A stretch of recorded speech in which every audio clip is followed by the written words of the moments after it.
So we have a few minutes for questions. And Lori, I don't know if you've received any. Yep, we have some. I wanted to tell everyone that after the call today, those registrations will be available on our website. You'll be able to begin registering for those in-person trainings. So that is www.shpa-il.org. And you go into our calendar and click on Next Training, and it will be the registration form, and you'll get to choose which one of those 6 dates and times and locations you would like to attend. And those are totally free and available to any of your staff and anybody that would like to attend. So we look forward to seeing people there. Let me start out here with, how can you set a 5-day time period on establishing a relationship with someone who you have never met, never communicated with, never seen? Is that really realistic? Well, I don't think that they are asking you in the deliverables of the IDHS contract to have established a relationship within 5 days. What they're asking is that you have done an assessment and been able to then create your first service plan within the first week of someone moving in. That is a requirement underneath your, and I don't think that is listed as your entire goal in life. I don't think that says that's your only, case plan that you'll ever write, obviously, right? So it's important to understand that that's the beginning of the relationship, and part of that requirement is so that you do have that critical time intervention and you haven't moved someone in and then they aren't being, having their service needs met. They are kind of floundering inside when they're used to being outside where they had some connections and some support, and now they're inside and you don't go meet with them for the first month, Anybody have any other thoughts on that? Yeah, just to piggyback on that, again, as we stated during this kind of presentation, and I'll continue to state, engagement is it's a lengthy process. It's an ongoing process. You're going to always continue to engage your client. What we reiterated earlier was some of the IDHS deliverables, and again, those are things that they want in place to have provided a case management service within the first 5 days, to have provided some counseling or advocacy within the first 5 days. Those are just, again, services that they want to have been in place. Once a client is identified as being in your program, again, that engagement process will continue on for the duration that client is in the program. That is the main question that I had not answered yet. I had answered a few back and forth, but some of the things that seemed like people were struggling with was the idea of consequences and harm reduction, and how you let consequences happen. I see somebody has their hand raised, but you need to type in your question. If you have your hand raised, I can't see, I can't talk to you, so you're going to have to type in a question and then submit it, and then we'll be able to answer it on here. Does anybody want to talk a little bit? Maybe, Sean, you could talk about if you're still on the idea of consequences and harm reduction and how they're not mutually exclusive. Well, right. I mean, the idea of harm reduction is to try to diminish or lessen the natural consequences the person experiences as a result of their use. But at the same time, you don't want to kind of cushion them from the natural consequences, because a lot of times it's experiencing those consequences that might lead to changes in the behavior. I think a lot of people, when they think of consequences, are thinking about additional consequences that you might put on a person to kind of punish them or make them regret their decision. Natural consequences could be anything from, a basic one is having a hangover from drinking too much. That's a natural consequence of the behavior. Or if they're caught with drugs in their building and they're not supposed to have them there, a natural consequence might be they're being evicted from their apartment.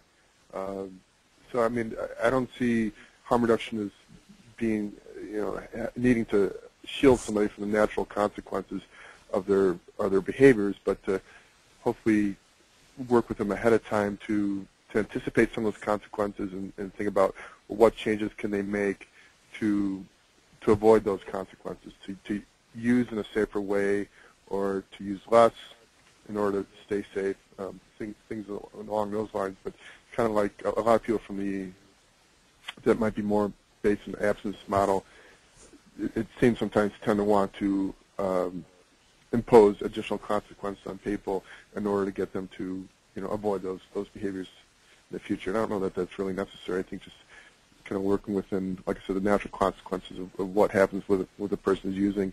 For instance, someone who uses all their money on crack for the month. Well, then the natural consequences, they don't have funds, for those things they might want in life. To get that cup of coffee or to get something to eat at, to pay their rent. Pay their rent, and hopefully, one tool you can use is representative payee-ship, so you get the rent paid ahead of time. Or, work with people that's, kind of like a harm reduction approach would be to work with people to get them to pay their rent first thing as soon as they get their check, so to kind of avoid that temptation of using that money. So again, to avoid them suffering the consequence of not having their rent paid and then losing their apartment. But you're right. I'm sorry. I'm sorry, Aaron. I was just going to add that consequences is an excellent opportunity to engage with people, especially if their consequences are putting their housing in jeopardy. You can use that as an engagement opportunity. That if your behavior continues, you could lose your housing. And so, how do we keep that from happening? And using that as a real engagement opportunity. Yeah, an eviction notice can be a powerful engagement tool. Yeah, and if you study motivational interviewing, one of the principles there is developing discrepancies, and a discrepancy could be between a person stating goals and their behaviors. In the case of someone putting their housing in jeopardy because of drug use, said, well, you came to me, you wanted housing. Housing is very important to you, but there's this discrepancy here between your stated goals to have and maintain housing and this behavior which is jeopardizing your housing. And we'll, ask them, what are your thoughts on that, and what do you think you can do, and do about that? But there's, highlighting the discrepancies between what they say they want and where their actions are leading them, to get them to reflect and hopefully make healthier choices for themselves. I guess to kind of wrap that piece up, one of the principles of harm reduction is engaging that client. It's not a don't ask, don't tell, let them do whatever, but it is finding out about their substance use, and again, kind of like Sean said, helping them discover ways to reduce the use safer, and again, laying out those consequences, because you using substance is not what's going to get you kicked out. It is the consequences or the actions that come behind that are the things that will get you evicted, or are the consequences that you used all your money so you can no longer pay your rent. Those are the things that will get you evicted. So again, that's like Lori said, an effective engagement tool to let them know, hey, as you make your choice to do this, this is one of the reactions that can happen from your use. So I have a question here that says, when should I intervene once I see my participant is making a bad decision? Well, that's a little too general. Depends what it is, and like how threatening it is. I mean, obviously, if they're making a decision to put themselves or others at risk, you got to intervene right away. Right. I mean, and you can always intervene in anything, even if it's just to stop them and ask them a question. Well, why are you thinking about doing this? So, I would say you intervene if you see they're making a bad decision. Intervene right away. It could be, the intervention could be simply asking an open-ended question, or like, well, what do you see as the consequences or potential consequences of doing this, or what are the pros and cons of this action, or whatever you're about to take, to a more extreme intervention like call 911, depending again what decision you're talking about here. Right, but you only if someone is it's only if someone is Threat to clearly themselves or a others. danger to themselves or others that you would actually do a physical intervention per Right. se, right? Right, right, and that would be one extreme end. Right. The other end would be just simply asking them a question about what they're doing and why, or what they see as the pros and cons of what action you're anticipating or making. Here's another challenging question. Is it ever acceptable for a caseworker to determine a goal if a resident is severely mentally ill and the client's goal is unrealistic? For example, they report they want to be president. Oh, that's a pretty good one. I'd say determine a goal, no, but suggest goals, suggesting goals for them, because in the end, they determine their own goals when they sign their treatment plan, even if maybe you helped them develop the wording or you gave them the wording when they're signing the treatment plans. That's their, so they go as far as like becoming president, maybe you could talk to them about, well, okay, how can we break down that goal? Right. Make smaller goals that could possibly lead to that, And I think, coming back to that creating a shared reality, I think it's very easy. I think it's easy to say, being president is very unlikely. But are there what do you mean when you say that? Is there do you want to be more engaged and provide leadership opportunities, or are there opportunities to engage with other tenants and kind of be a leader in that sort of way? Get them to go to a CAPS meeting, as far as getting involved on a local level in their community. Like, suggest, well, okay, if you want to get politically involved, well, maybe we can go to a local CAPS meeting or so forth, so on. Okay, another question. Do you have any ideas of a consequence you can give a client when he does not follow through with his goal? He only agrees to follow through to get bus passes. Well, the consequence is he's not going to achieve whatever that goal is. Right. I would agree with that. And I mean, what was the reason that they came up with that particular goal? What were they trying to accomplish?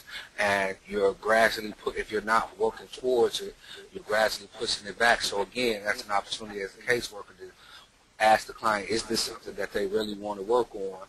And if not, then to shift gears to something that they may really want to work on. Maybe it was something, again, through your engagement, I thought you wanted to hear. Now that it's been a year or 6 months and I have a better understanding of you, maybe I realize that that's something I don't really want to work on, and I'm willing to shift gears and actually put some effort towards something I do want to work on.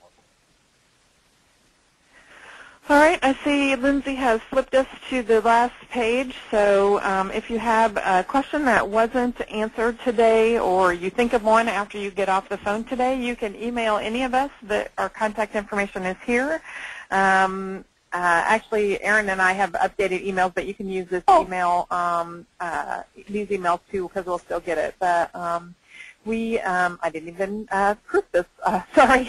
But we will get these if you send it to either Erin, I, or Lindsay. I'm going to print off the questions that were submitted today because there were some that I kind of answered as other people were talking by typing. So I will get those so that we can have them online also with this webinar presentation. Remember, you'll also be able to go to our website to review this webinar. You'll be able to go to the website to register for the upcoming in-person trainings, and you'll be able to go to the website to see the list of questions that people have submitted and basically how we tried to answer those. And that will all be available shortly after we hang up today. I want to thank Sean very much for coming and being our expert on engagement. Had fantastic input, and we appreciate that. Thanks also to Lindsay and Erin for all of your work, and thank you to everyone that was involved. Thank you for your work, and we hope that this was useful to you and that you will come to the in-person training. Bye, everyone. Thank you. Bye.